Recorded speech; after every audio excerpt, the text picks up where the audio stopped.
Mga kababayan, kamusta po? Si Kamanong po, nagbabalik na naman po muli para po magkomento po sa inyo dito po sa Tambahay Makabayan.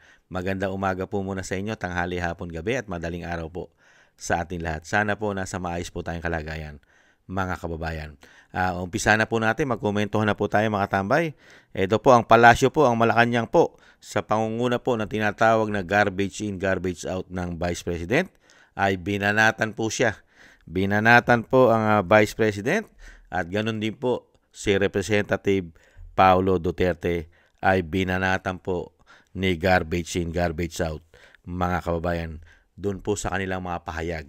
Sino po ang totoo? Ang pahayag po ni Pulong, ang pahayag ni BP, o ang pahayag po ng isang garbage in, garbage out? Tinatawag po ng Vice President at tinatawag din po ni Atty. Guanzon na reyna po ng fake news at reyna din daw po ito ng mga aso ayon kay Atty. Guanzon. Pakinggan po natin ang banat niya po kay Vice President at ganoon din po isunod din po natin ang banat niya kay Congressman Pulong at komentuhan po natin. Ito po mga kabayan. Malacanang may payo kay Vice Presidente Duterte kaugnay ng paglaban sa korupsyon at mga tiwaling opisyal. Balita mula sa Malacanang at hindi Radyo Patrol Christian Yusores. Christian. Naiwan ng Malacanang si Vice President Sara Duterte na unahing linisin ang kanyang tanggapan sa isyu ng korupsyon. Sa first briefing, tipid pero may malaman na nagsagot si Palace Press Officer at Communications Undersecretary Claire Castro nang hingan ng reaksyon sa pahayag ni Duterte sa kanyang year-end report. Ayon kasi kay VP Sara, ipagpapatuloy niya ang paglaban sa korupsyon at pagiging ganit umano ng ilang matataas na opisyal. Bagamat walang pinangalanan ng business, sinabi ni Castro na mas mabuting unahin ni Duterte ang kanyang tanggapan sa paglilinis sa korupsyon. Magugulit ang nakaladkad ang Office of the Vice President sa isyu ng maanomalyang paggastos sa confidential at intelligence funds noong 2022. Kineson din ang pamumuno noon ni VP Sara bilang Education Secretary dahil sa mga isyu sa pagbili ng laptops at mga ghost students sa Senior High School Voucher Program. At yan, ang balitang kumpirmado. Sigurado. Yan po mga tambay, nakita niyo po, isunod po natin si Paulo Duterte, mga kababayan. At hindi po nila masagot yung end year report, mga tambay, ng Pangulo. Wala po silang questions sa report ng Pangulo kung paano po ginagastos ang pondo na hindi bababa sa 20 billion mahigit ang pondo niya. Wala po silang end year report. Hindi po ba? Ganun po talaga eh. Sino po kaya talaga magnanakaw? Ito po yung kay Paulo. Setup ko lang po mga tambay. Kaya malalaman mo talaga kung sino ang totoong lingkod bayan at yung mga sinungaling. Sanay na sanay lang po magsinungaling para po maikubli ang kanilang ginagawang pagnanakaw sa ating bansa. Di po ba? Ganun po talaga eh. Gagawin po nila, magbabato lang po ng magbabato ng putik. Ganyan po kasi yung mga magnanakaw at sinungaling. Para po maikubli ang ginagawa nilang kasamaan at pagnanakaw, babatuhan ka ng babatuhan ng putik. Hindi po ba? Para maikubli. Ganyan po ang taktika ng mga taong yan umano. Ito po, pakinggan po natin yung banat naman po kay Paulo Duterte. Yung kay Paulo, real talk po yung kanya. Katotoo po yun. Wala pong mararating ang 500 pesos. Lalo-lalo po sa Kapaskuhan. Hindi po ba? What are your thoughts po sa sinabi ni Representative Paulo Duterte sa comment niyo last time about sa 500 peso na Nochebuena? Sabi niya, kung ganyan din lang ang level ng analysis mo, mas bagay siguro magnotaryo sa recto kaysa mag-lecture sa taong bayan kung sapat ba ang 500 para sa Nochebuena. Actually, nabasa po natin mismo yung kanyang media release. At nabanggit din po niya, maliban po sa kanyang ganyang klase ng pananalita, nabanggit din po niya patungkol sa konsensya. So, siya pa po ba ang magsasalita tungkol sa konsensya? Hindi po ba ang kanyang sariling ama ang umamin na he killed people? Sino po ba ang may kakilala na hitman at kayang magpa-liquidate? At sino rin po ba ang umamin na hindi gumagalang sa human rights? Now, are we talking about conscience?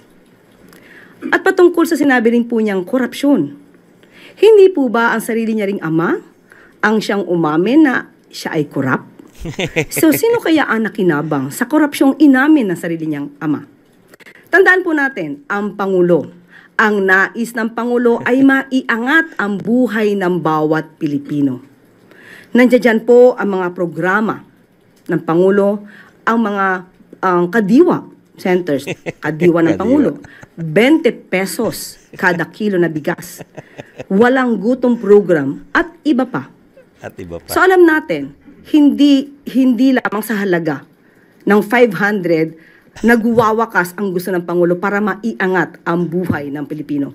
Ang pinag-uusapan lamang po sa 500 ay kung kaya. Kung kaya. Maski na po ang isang eksperto katulad po ni Steve Kua ng Philippine Amalgamated Supermarkets Association Incorporated ay nagsabi rin po at umayon sa DTI. Ang pinag-uusapan po dito ay kung kaya. Iba po ang usapin na dapat mas marangya, mas festive kapag pinag-usapan natin ang handaan pamasko. Ang pinag-usapan natin dito ay kung kaya. Yun lang po ang issue ng DTI at the time dahil ang DTI po, pinagmamalaki po nila na ang mga manufacturers ay nakausap nila. Manufacturers ng mga basic needs, basic commodities, na huwag magtaas ng presyo hanggang katapusan ng December. Yun lamang po ang gusto ring ipagmalaki ng DTI at ito po ay isinagawa ng DTI para sa taong bayan. Sana hindi po... Yan po mga tambay, nakita nyo po. Huwag lang daw po magtaas. Pero aminado siya, talagang mataas. Hindi mo ba? Yung mga katarantaduhan, huwag lang daw po magtaas ng Kapaskuhan at hanggang bagong taon. Di aminado siya na talagang napakataas ng bilihin. At ito po mga tao na ito, kung magsalita po ng Noche Buena, halimbawa po nila yung 500 pesos, yung sinasabi po ni Pulong. Mga bayan, wala na pong, yun po yung nakakahiya. Yung ipinamumukha mo sa taong bayan na kami hanggang 500 piso na lang. Magtitiis na lang kami sa noodles, pansit canton. Ganun po ba? Sardinas. Samantalang kayo, nagsasalita kayo ang nasa gobyerno, pera ng taong bayan, ang ginagastos nyo, nilalamon nyo.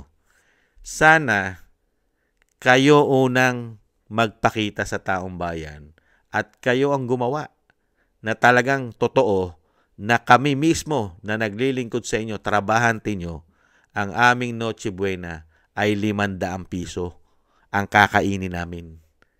Hindi po nakikita ng taong bayan yan, lalong-lalo pagka kayo ang gumawa na okasyon sa Malacanang.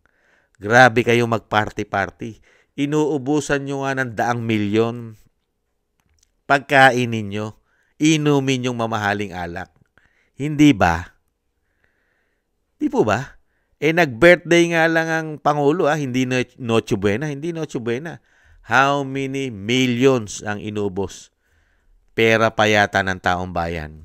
Hindi po ba? At nakita po natin, gada nga lang, hindi nga Noche Buena, hindi pa Noche Buena. Sa Kongreso nga lang, pag SONA, how many millions ang kinakain nila? Hindi po ba? Pagdating po sa atin, mga bayan, ang tingin po sa atin ng gobyerno ito, palaboy, hampas lupa. Ganun po ba tingin sa atin? Hanggang 500 piso lang. Pagkasyahin nyo na. Hindi ba nakakahiya? Imbis na bigyan mo ng kaluagan at bigyan mo ng napakagandang Noche Buena, huwag mo nang insultuhin. Iniinsulto mo pa ang taong bayan Napakahirap na nga ng buhay namin. Napakamamahal ng bilihin. Wala kayong magawa dahil kontrolado nyo ekonomiya. Dahil pinagkakakitaan nyo pa ang ekonomiya.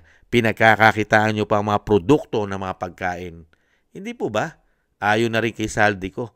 Pinagkakakitaan nyo at pinagmamalaki nyo pa yung 20 pesos na bigas. Pinagkakakitaan nga nyo yan. Ayon kay Saldico, pati mga gulay, isda, bigas. Diba tumitibaraw po kayo ng milyon-milyon ng amo mo riyan? Ang First Lady, bilyon-bilyon. Hindi po ba? Hindi po baka plastikan lang? Baka batikos lang? At isa pa mga tambay, sasabihin mo na mamamatay tao si dating Pangulong Duterte. Umamin siya'y pumatay. At umamin siya na siya'y kurap. sa ginagawa niyong pagpapabagsak sa mga Duterte, nasaan yung korap? Sige nga, sinabi ni dating Pangulong Duterte yon. Kayo nasa kapangyarihan, napakarami niyong ginagawang anomalya, mga kabayan, nakitang-kita ng taong bayan, may pruweba ang taong bayan sa korupsyon nangyayari sa gobyerno. Pero kayo, nasaan ang pruweba? Hanggang salita ka lang. Walang facts. Wala kang pruweba na talagang korap si dating Pangulong Duterte. Kayo nasa to. Kayo ang nagpapabagsak sa pamilya Duterte. Wala man lang kayong maipakita kung ano-ano mga ninakaw ni dating Pangulong Duterte. Ang kinuhanan mo lang yung salita niya na siya'y korap. Nasaan yun? Nasaan? Meron ba siyang kinurakot? Nangomisyon ba siya ng 25%? Meron ba siyang mga issue na 2 billion a month na napupunta sa kanya? Meron ba? At may issue rin ba kanyang mga anak na billion-billion? Sige nga. Wala nga kayong maipruweba. Puro yaw-yaw lang. Puro salita. Press release. Kaya ka nga nasasabihan garbage in, garbage out. Puro basura ang pumapasok sa bibig mo at lumalabas. Wala kang patotoo, patunay. At yung sinasabi mo na kriminal si dating Pangulong Duterte, hiyang-hiya naman kami sa iyo. Sinasabi mo, ang tatay ni Paulo ay kriminal. Ano naman yung tatay ni Bongbong, ni Bonget? Mabuting tao ba yung tatay ni Bonget? Wala bang issue ng pagtsugi sa taong bayan? Hindi po ba nag-martial law? At 20 taon mahigit na nungkulan? At gaano po ang namatay nung panahon ng kanyang ama ni Bonget na pinagmamalaki ng garbage in, garbage out? Hindi naman po tanga, bobo mga Pilipino. History ang natsugi sa panahon ng tatay ni Bonget na sinasabi mo na kriminal ang tatay ni Paulo, ni Pulong, di hamak na napakaraming normal na tao. Normal. Hindi po ba? At karamihan ding natsugi nung panahon nung tatay ni Bonget, puro kaalyado mo pa, umano. Hindi po ba? Pakakalyado niya ni garbage in, garbage out, umano.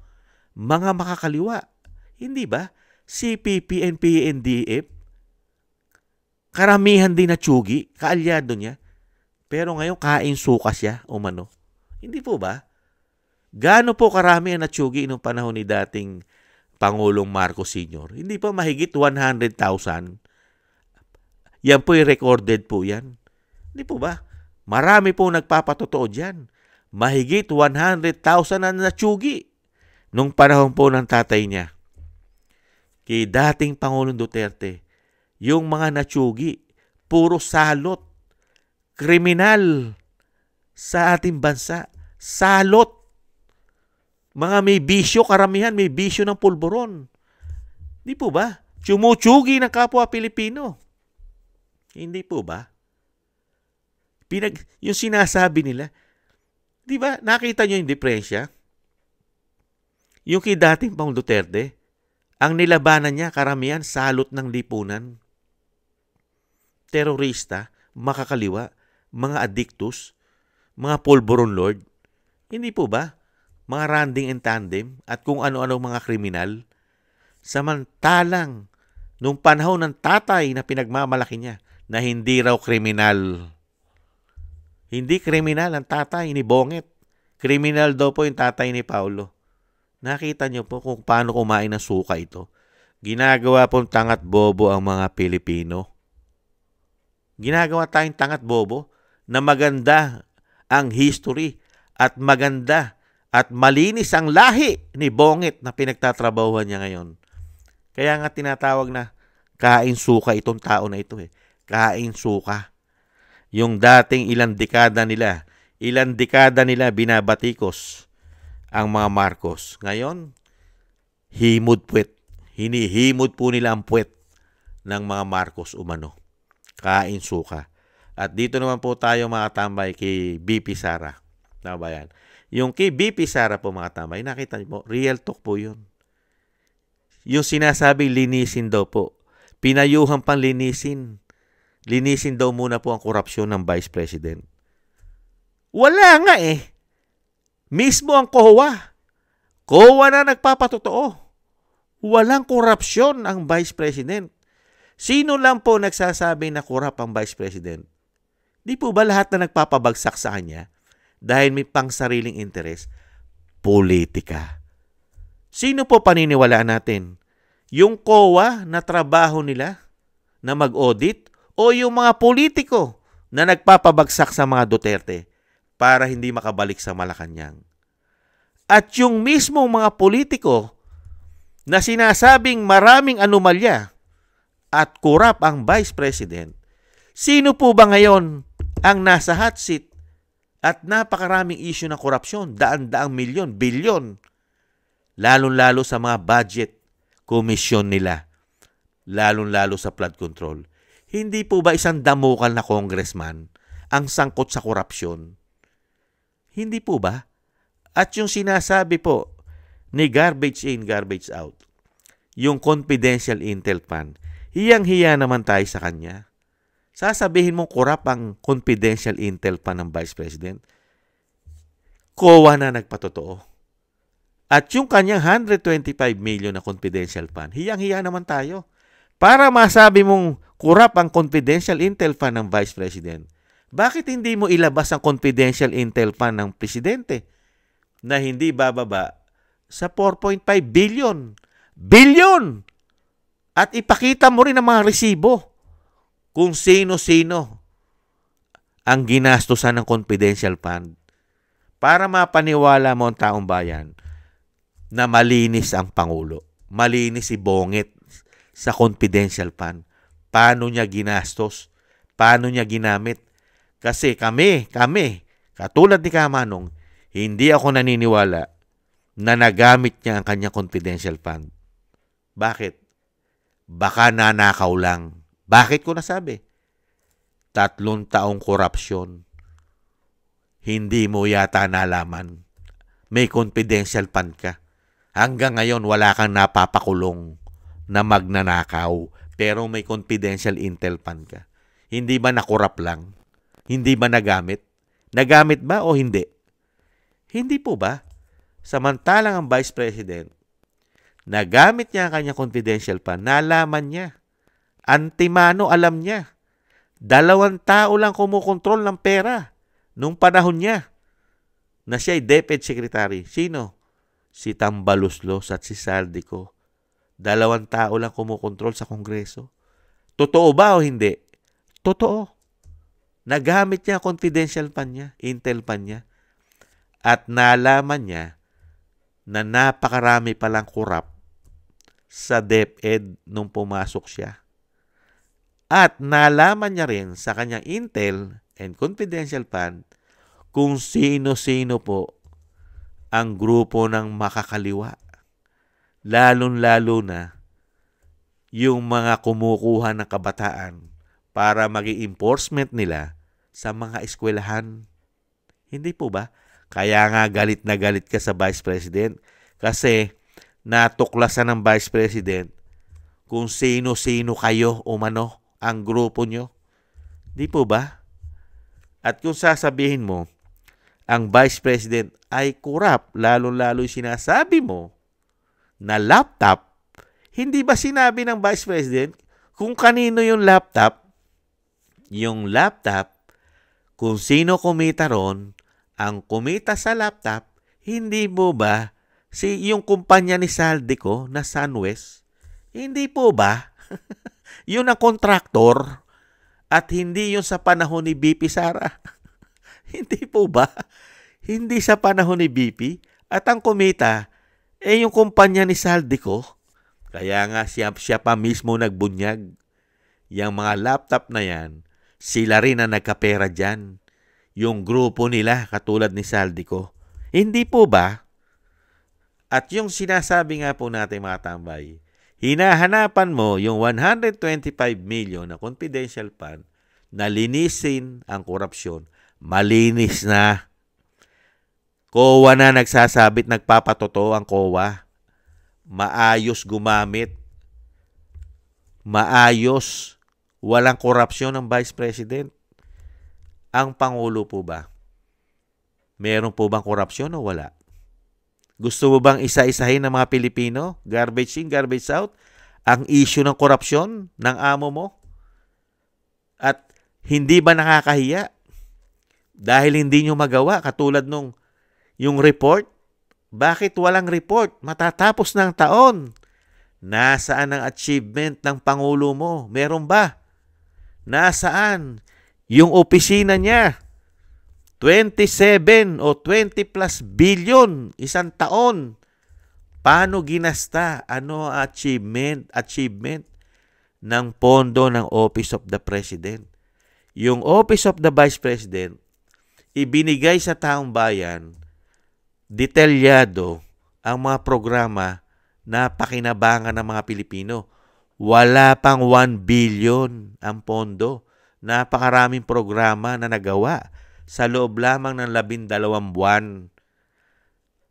700 to 800 plus million lang ang budget ng Office of the Vice President ngayong taon. Hindi po ba? Wala pang 1 billion. Luzon, Visaya, Mindanao minagawa ang kanyang programa. Ang Pangulo, nasaan po? 20 pesos? 20 pesos ang ipagmamalaki mo? Kadiwa. At yung mga programang tawid gutom, programa po ba yun, pang-alahatan? 20 pesos na kadiwa? Buong Pilipinas po ba? Nasa merkado po ba yan lahat? Nasa palengke po ba yan? Nabibili po ba yan Luzon, Visaya, Mindanao? Di po ba hindi? Limitado lang ang kadiwa. Sa amin nga walang kadiwa Hindi po ba? Katarantaduhan. At yung sinasabi nila, mga kabayan, na marami sila na naitutulong sa bansa, sa taong bayan, nararamdaman po ba natin ang naitutulong ng gobyerno? Sige nga, mga kabayan, sa kabila ng isang damukal na pera ang hinahawakan nila taon-taon. Napakaraming pera. Nakakalula. Lalo-lalo ang pondo ng Pangulo. Hindi bababa sa 20 bilyon. Meron pa siyang confidential fund, Intel fund na 4.5 billion. Ano po ang achievement? Magtatatlong taon. Mag-aapat na taon. Ano po ang mga achievement report? Meron po ba siyang achievement report sa mga Pilipino? Nasaan po yun? Ipinakita lang sa atin yung achievement niya, SONA, flood control, nawala pa, naging ghost pa. Nasaan yung iba? Nasaan ang mapakaraming programa? Natapos ba? Na-achieve ba? Ng bilyon-bilyon na trilyon pondo ng gobyerno? Galing sa taxpayer? Hindi po ba? At sasabihin mo maglinis ng korupsyon ng Vice President? Yun lang ang itutumbukin mo sa Vice President na korupsyon? Confidential fund? DepEd? Computer? Unbelievable. Tapos na sa COA? Tapos na. Samantalang sa inyo hindi pa tapos? Tapos na ba ang issue na korupsyon sa inyo? Pagbebenta ng ginto, tapos na ba issue dyan? Hindi pa nabubuksan yan. Maharlika Investment Fund. Bilyon-bilyon. Hindi pa nabubuksan ang issue dyan. Tapos na ba yan? Ano pa? PDIC. Mahigit 100 bilyon ang nakuha din daw po dyan. Di ba? GSIS, SSS. Hindi po ba? PhilHealth. Isang damukal, bilyon-bilyon, hindi bababa sa 89 billion. At 60 billion ang nakuha. Naibalik na ba? Hindi pa rin natututukan yung issue na yan. Hindi po ba? At napakarami pa. Pati yung ginawa nyo sa PhilHealth, hindi nyo bigyan ng subsidy. Hindi po ba? Hindi pa nabubuksan yan? Hindi pa natututukan yan? At yung ginawa nyo sa PGH, si dating Pangulong Duterte, bukod sa pondo ng PGH, nagbibigay pa sila ng monthly allowance na hindi bababa sa 100 million a month allowance para mas lalong makatulong sa PGH. Tinanggal pa ninyo achievement nyo magtanggal magbawas, kumuha ng pera. Yan ang achievement. Hindi ba korupsyon lahat yan? Ano pa? Flood control. Yung pinirmahang blanco na 241 billion sa GAA na naging gago. Issue ng korupsyon, flood control at marami pang iba. At halos lahat ng departamento na hawak ng Pangulo ay may issue ng korupsyon. Lalong-lalo ang Bureau of Customs, BIR, DPWH, at marami pang ahensya ng gobyerno na hawak ng Commander-in-Chief. Puro may korupsyon. Sino po ba ang dapat maglinis ng korupsyon? At mismo yung Pangulo na tinatawag na bangag at bonget ng kanyang ate, may issue ng pulburon at isang damo ka lang issue ng korupsyon. Pati ang asawa at anak, daan-daang bilyon ang ninanakaw taon-taon ayon kay Saldico. Kaya, sanay na sanay kang kumain ng suka. Hindi kaya, Yusek? Hindi ka ba nahihiya sa sarili mo? Taong bayan nakikita ang pagnanakaw, samantalang ikaw, dahil sa pakinabang, dahil sa pera, nabulag ka. Yung dating dekada mong binabanatan, ngayon, hinihimod mo ang puwet. Kain suka ka dahil ba sa pera, pakinabang, kasama ng mga grupo mo na kain suka. Hindi po ba mga kabayan? Yan po ang ating gobyerno mga tambay. At ganyan din po ang napakagaling sa kasaysayan ng panahon na meron po tayong Yusek, tagapagsalita ng Malacanang. Grabe po, history po yan. Mga kabayan, napakahusay po mag-twist, mag-divert ng issue. Yung issue po ng kanilang ginagawang kasamaan at pagnanakaw sa ating bansa umano, ay napakagaling po nilang mag-divert, mag-twist, at magbato ng issue nila sa mga Duterte. Kaya po kung ikaw po'y tanga at bobo at gago, maniniwala ka po sa mga demonyo at hayop na yan umano. Kung ikaw'y tanga at bobo at gago. Hindi po ba mga kabayan? Maraming salamat po sa nagusto po ng ating Tambayang Makabayan sa YouTube at TikTok.